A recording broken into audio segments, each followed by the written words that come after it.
Hi, I'm Erin James, UX designer and creator of Snowcast. I'll be walking you through this case study today. Let's get started.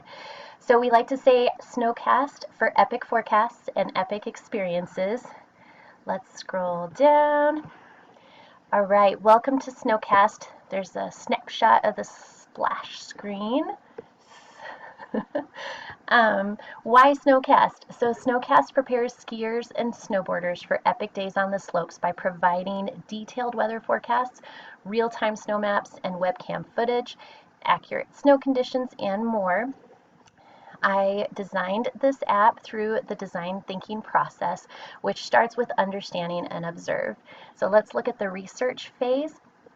I conducted competitive analysis through a SWOT analysis situation. I compared On the Snow to the Epic Mix app. I looked at their strengths and weaknesses and saw some awesome opportunities that Snowcast could snatch up and deliver in an amazing way. I also did user research and analysis through surveys.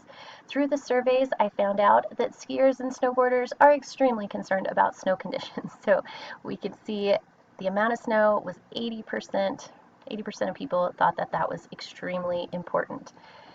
Going down here to the moderated in-person and video interviews, I interviewed athletes who use weather apps for snowboarding and skiing and gleaned some amazing information that guided the app's design process.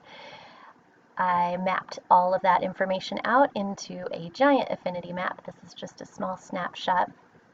They definitely wanted temperature forecasts because it affected the quality of their ski day.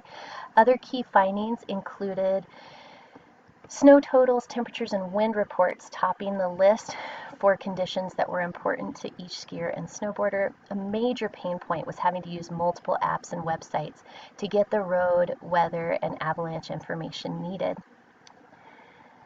So for the concepting phase, I took that information and used it to create some user personas based on real life people. This is Will, 29. He's a software developer, snowboarder, and skier dad teaching his daughter to ski. And Derek, an adventurous electrician who likes to shred at any chance he gets. Their user journeys act as mental models to kind of map out the process that they take and their state of mind throughout the clicks of an app.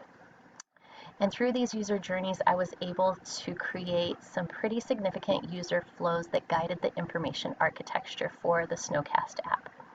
Here's an image of the user flow. Before I mapped out the sitemap, I did a card sort, which gave me a better understanding of how users might expect Snowcast to be structured. Here is the finished sitemap, mapping out all of the different paths the app could take. I love that organizational piece of UX design. It's so fun. Moving down to our iterations, this is just an excellent view of how the Snowcast app moved from the low fidelity paper and pencil sketch prototype all the way through mid fidelity to the very iterated high fidelity prototype screen on the right.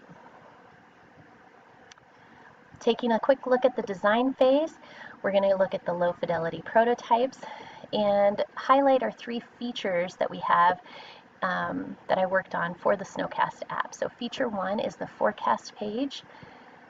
Feature 2 is the dashboard or home page, highlighting your favorite customized resorts with both detailed and snapshot weather views. You can see that through the mid-fidelity prototypes here. And then lastly, feature 3, the snow map, which also goes into the Snowcast snow forecast page. The snow maps received extremely high reviews, as did the Snowcast page. How do we know that? Well, usability testing, here it comes. So I tested and interviewed 6 awesome skiers and snowboarders and was able to glean some awesome feedback about changes and future decisions for the Snowcast app.